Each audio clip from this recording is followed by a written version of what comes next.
속초에 있는 한 호숫가의 의자에 앉았습니다. 석양이 질 무렵이어서 호수의 물결이 햇빛에 반짝반짝 빛나고 있었습니다. 저는 그 모습을 보면서 다시 한번 제 자신을 돌아보게 되어졌습니다. 여기까지 살아오면서 나에게 영향을 주었던 많은 사람들이 생각났습니다. 좋지 못한 영향을 준 사람들도 생각났지만 그 사람들이 문제가 아니라는 결론을 맺었고 내가 믿음으로 이기지 못한 나의 탓이라는 생각이 강하게 저를 붙잡았습니다. 그리고 좋은 영향을 준 사람들이 주마등처럼 지나갔습니다. 가장 먼저 천국 가신 어머님이십니다. 제가 여러 번 말씀드린 대로 제가 가장 존경하는 분이십니다. 그런데 그 어머님이 남몰래 흘리신 눈물이 제 기억 속에 다시 되살아났습니다. 그래서 그 어머님은 제게 많은 영향을 주셨지만 온전한 멘토는 아니었다는 생각을 다시 한번 하게 되어졌습니다.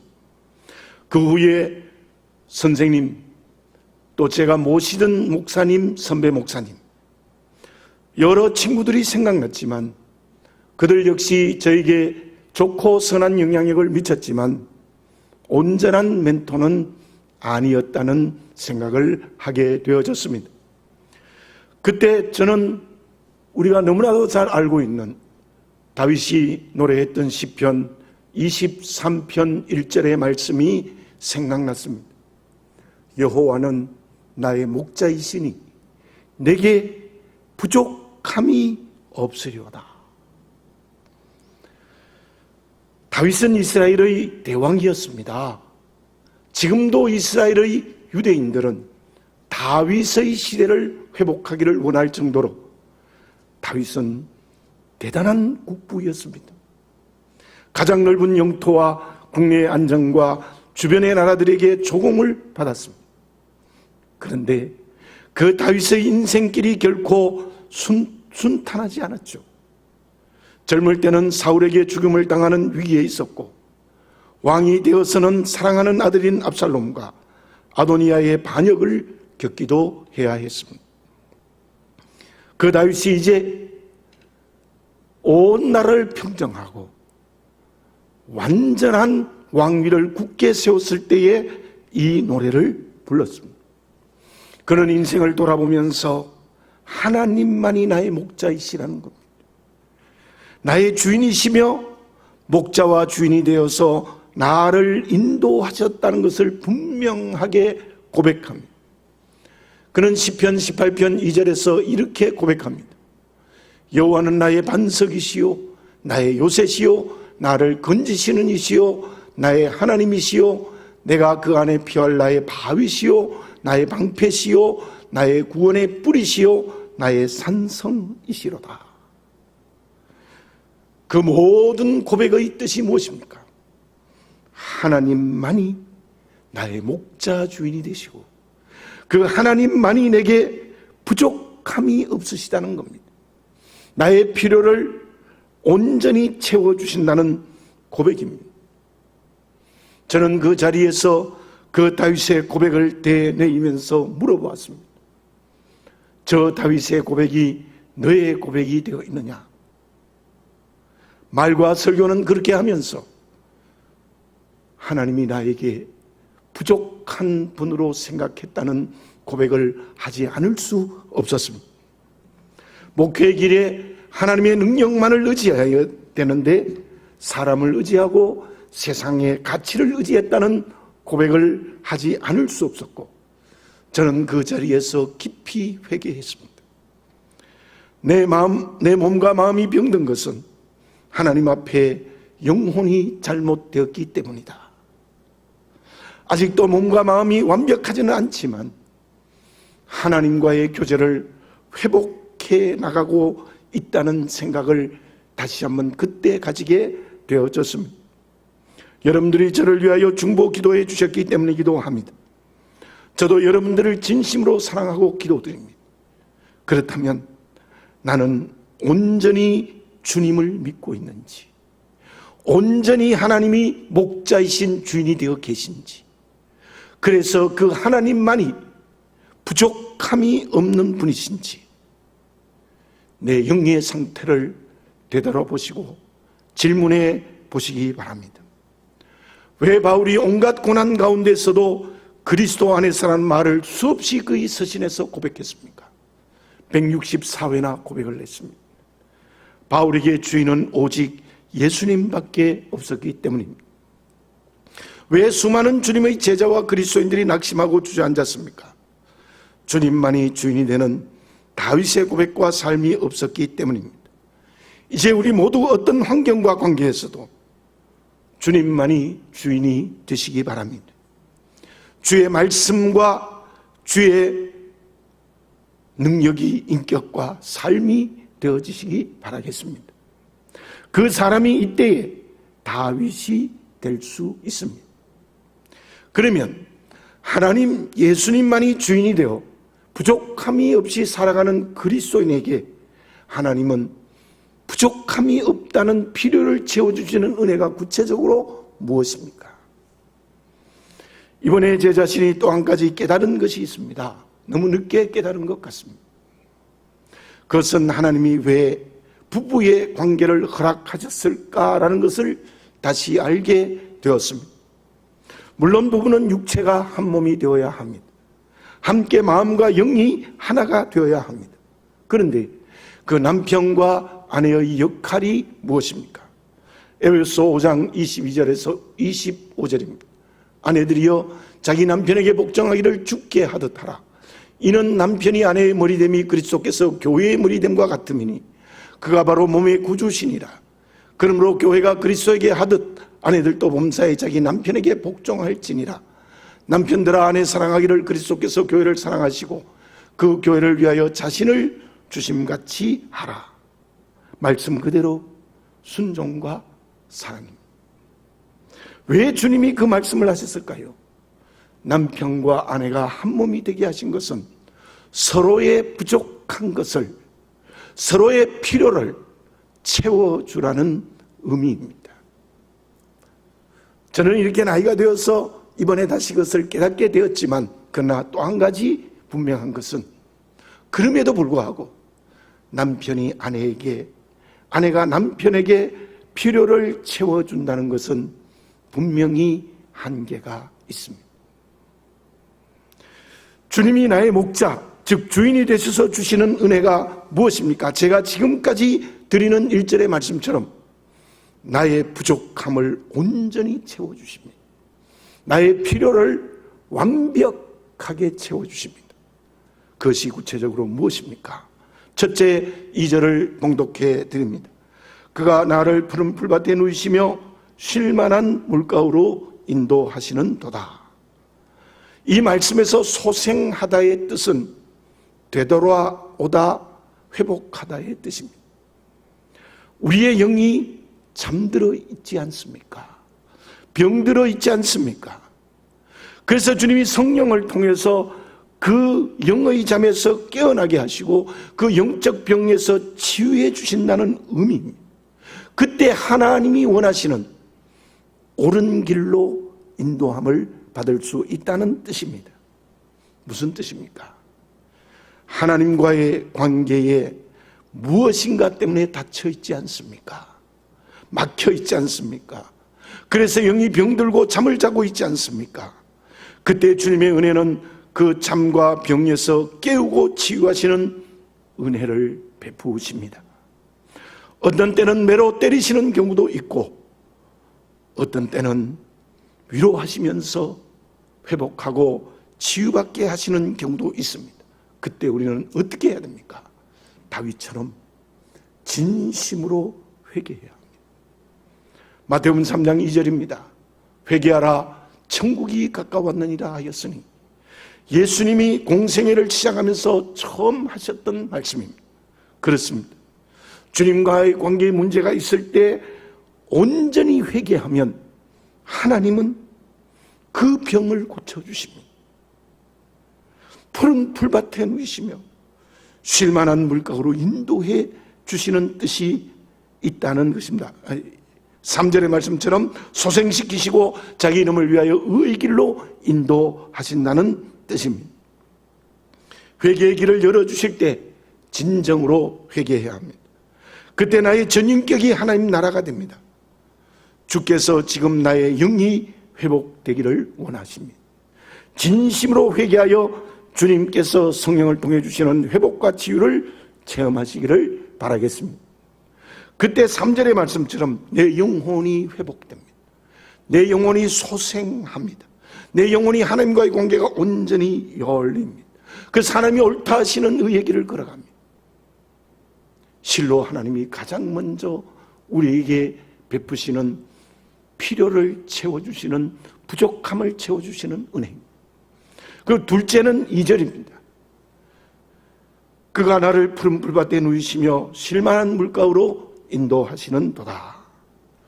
저는 그 말씀을 묵상하면서 우리의 마음과 육체를 평안하게 하시는 은혜임을 알 수 있었습니다. 푸른 초장에 누이신다는 말은 사막의 뜨거운 태양열을 피해서 시원한 그늘로 인도하신다는 것입니다. 쉴만한의 뜻은 파도치는 물결과 반대되는 잔잔하다는 뜻입니다. 급류에서 건져서 천천히 흐르는 물가로 인도하신다는 뜻입니다. 그 말씀은 우리의 마음과 육체의 샬롬을 뜻하고 있습니다. 저와 여러분, 우리가 수없이 샬롬이라는 말을 하지만 과연 나의 마음이 샬롬입니까? 육체가 참 평안합니까? 높은 파도가 치는 것처럼 마음과 육체가 요동하고 있지 않습니까? 요나처럼 뜨거운 햇빛에 혼돈되어 병들어 있지 않습니까? 원망과 상처, 불안과 욕심에 매여 있지 않습니까? 육체의 질병으로 고통당하고 있지 않습니까? 주님은 성령을 통하여서 그러한 내 마음과 육체에 찾아오십니다. 그리고 그늘진 곳으로 인도하여 시원하게 하십니다. 원망을 감사로 바꾸십니다. 불안을 만족으로 바꾸십니다. 실로 잔잔하게 하십니다. 마태복음 11장 28절에서 30절에 예수님이 어떤 말씀을 하셨습니까? 수고하고 무거운 짐진 자들아 다 내게로 오라. 내가 너희를 쉬게 하리라.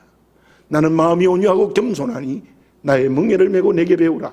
그러면 너희 마음이 쉼을 얻으리니 이는 내 멍에는 쉽고 내 짐은 가벼움이라 하시니라. 이는 내 멍에는 쉽고 내 짐은 가벼움이라 하시니라. 주님은 성령을 통해서 마음과 육체의 병을 치유하고 회복해 주십니다. 그것이 우리의 필요, 우리의 부족함을 채워주시는 두 번째 은혜입니다. 셋째, 4절에서 5절 상반절을 읽습니다.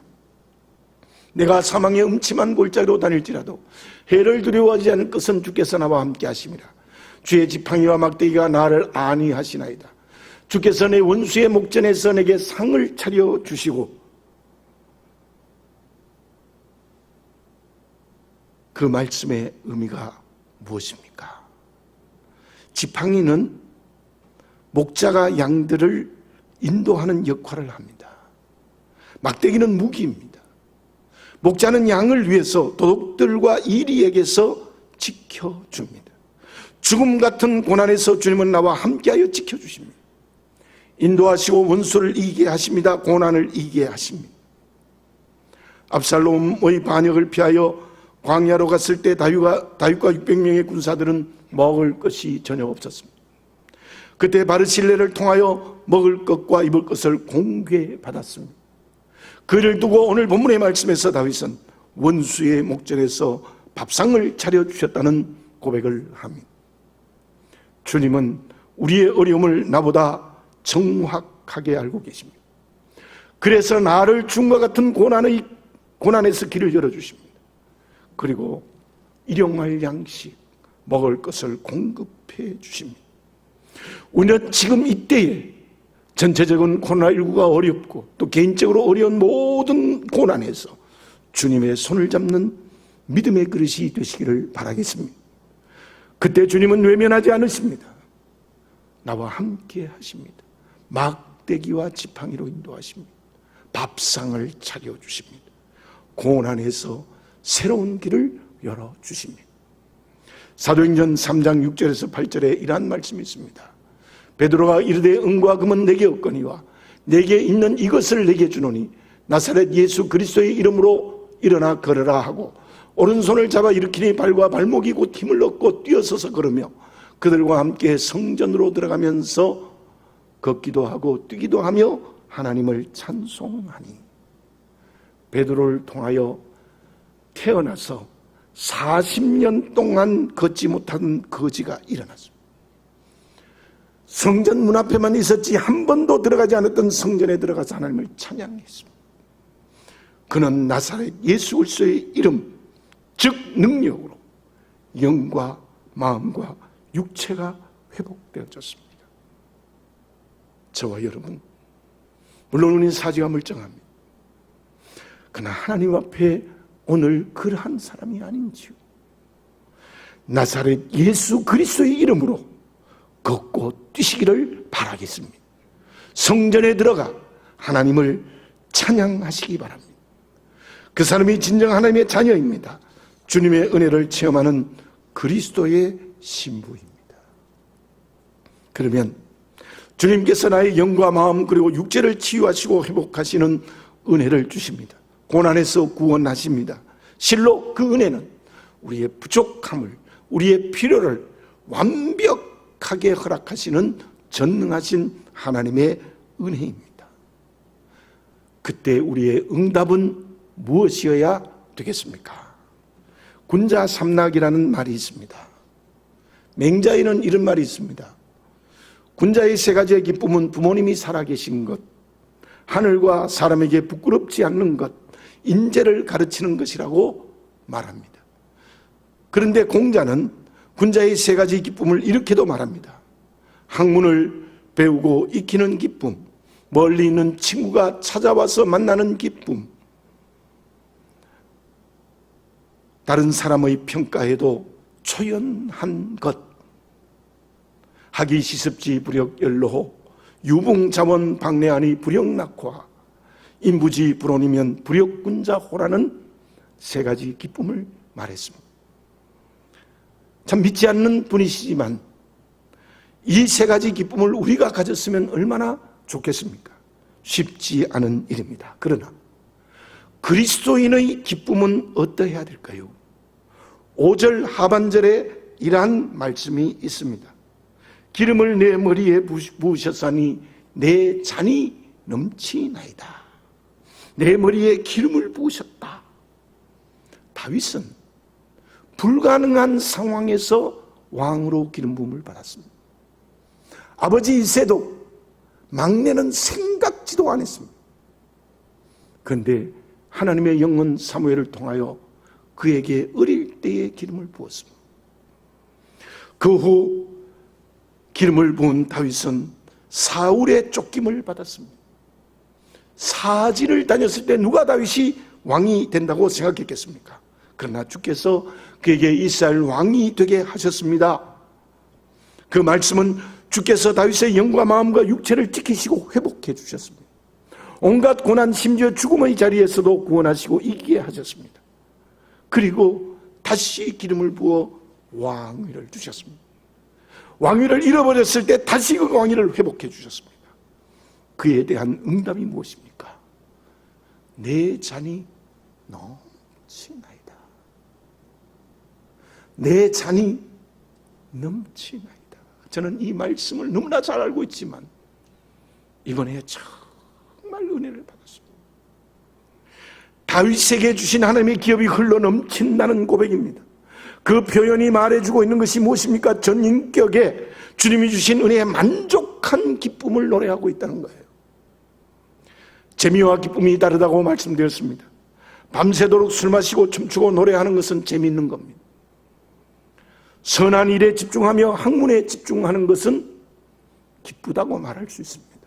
그런데 성경 말씀에서 말씀하시는 기쁨은 주님이 주시는 은혜에 만족하는 기쁨입니다. 감사가 넘치는 기쁨입니다. 주께서 나에게 기름 부어 왕후를 세우셨으니 내 잔이 넘치나이다. 너무 기쁩니다. 만족한 기쁨입니다. 그 기쁨을 성령으로 체험하고 우리가 살아가야 될 줄로 믿습니다. 그렇다면 그 만족한 감사의 기쁨이 어떤 삶으로 변화해야 합니까? 이제는 어떤 환경과 관계에서도 단순히 감정적인 기쁨이 아니라 주님만 따라가겠다는 겁니다. 그것이 실제로 무엇입니까? 마태복음 16장 24절입니다. 이에 예수께서 제자들에게 이르시되 누구든지 나를 따라오려거든 자기를 부인하고 자기 십자가를 지고 나를 따를 것이니라. 만족한 기쁨을 가진 사람은 가장 먼저 자기를 부인해야 됩니다. 바울은 갈라디아 3장 20절에서 나를 십자가에 못 박았다고 고백하는 겁니다. 그렇습니다. 이기적인 내, 세속적인 욕심의 내가 십자가에 못 박아야 됩니다. 자기를 버려야 됩니다. 그래서 언제나 하나님 중심, 이웃 중심이 되어야 합니다. 여러분들 스스로 물어보시기 바랍니다. 과연 나는 내 중심으로 살아갑니까? 하나님 중심으로 살아갑니까?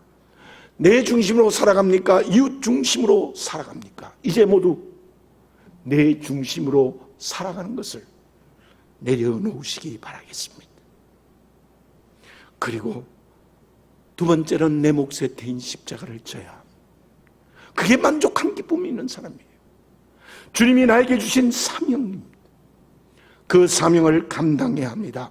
그 길은 주님의 고난에 동참하는 어려운 길일 수 있습니다. 그러나 정말 내 잔이 넘치나이다. 만족한 기쁨은 감정적인 기쁨으로 끝나는 것이 아니라 나를 내어놓는 겁니다. 그리고 십자가를 지는 사명의 길입니다. 저는 이번에 다시 한번 나를 보게 되었습니다. 말씀의 거울 앞에 섰습니다. 주님의 은혜 앞에 섰습니다. 정직하게 고백하면 다윗의 노래의 고백과 거꾸로 가고 있는 것이 내가 아닌가. 내 공로에 매여 있었음을 고백합니다. 언제나 나 중심이었습니다. 하나님 중심, 이웃 중심이 아니었던 때가 많았던 것을 고백하지 않을 수 없습니다. 그래서 주님의 십자가를 지지 못하지 않았느냐는 회개하는 마음이 있어서 이 말씀을 여러분에게 증가합니다. 그 이유는 만족한 기쁨이 없었기에 영과 마음과 육체가 병들었습니다. 도나 넘치는 기쁨도 없었습니다. 저는 그때 정말 하나님 앞에 부르짖었습니다. 우리 교회의 원래 표현은 나에게 먼저 이루어져야 된다. 성령으로 회복되는 나, 성령으로 회복되는 내가 되어야 함을 다시 한번 깊이 깨닫게 되어졌습니다. 바울의 고백을 봅시다. 사도행전 21장 13절입니다. 바울이 대답하되 여러분이 어찌하여 울어 내 마음을 상하게 하느냐. 나는 주 예수의 이름을 위하여 결박당할 뿐 아니라 예루살렘에서 죽을 것도 각오하였노라 하니. 바울이 어떻게 그 사명의 길을 갈 수 있었습니까? 바로 예수님 중심입니다. 성도들 중심입니다. 그래서 바울은 주께서 함께 하셔서 영과 마음과 육체를 지켜주셨고 그 고난 가운데서도 만족한 기쁨, 넘치는 기쁨이 있었기에 바울은 모든 자기를 내려놓고 주의 고난에 동참하는 십자가를 지는 길을 걸어갈 수 있었던 것입니다. 사랑하는 교우 여러분, 주님의 은혜에 만족한 감사와 기쁨이 넘치시기 바랍니다.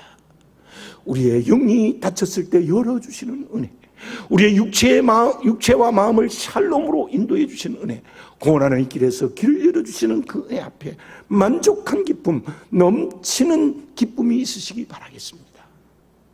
그때 나를 내려놓을 수 있습니다. 주의 고난에 동참하는 사명의 길을 걸어갈 수 있습니다. 그러면 그 은혜로 만족하여 나를 버리고 사명의 길을 갈 때 하나님은 어떤 축복을 주십니까? 6절을 읽습니다. 내 평생의 선하심과 인자하심이 반드시 나를 따르리니 내가 여호와의 집에 영원히 살리로다.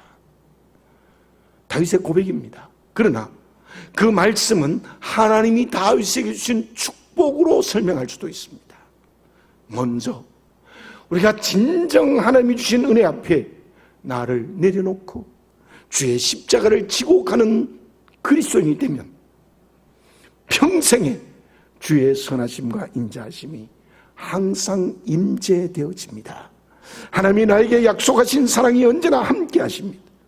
우리는 하나님의 사랑의 울타리 안에서 사는 행복한 하나님의 자녀가 됩니다. 그리스도의 신부가 됩니다. 그리고 둘째, 내 인격과 삶이 영원히 하나님의 집, 하나님의 성전이 됩니다. 그곳에 사단과 자기와 세상을 이기게 됩니다. 진정 승리의 길을 걸어가는 그리스도인이 됩니다. 저는 결혼하면서부터 아내에게 반복해서 듣는 말이 있습니다. 그것이 무엇인가 하면 제 손에 물건이 있으면 잘 떨어뜨려요. 제가 노력해도 잘 안 돼요. 식사를 다 하고 남은 그릇을 들고 가면 꼭 젓가락 하나 떨어뜨려요. 이게 잘 안 돼요. 이게 뭐 무슨 건강에 이상이 있어가 아니라 젊을 때부터 그래요. 여러분, 그것이 하나님 앞에 선 부족한 우리의 모습입니다. 완벽한 사람은 아무도 없습니다. 그러나 하나님의 손은 완벽하십니다. 온전하십니다. 전능의 손으로 사랑과 인자로 우리를 인도하고 계십니다. 주님이 진정 나의 목자이십니까? 기도드리겠습니다.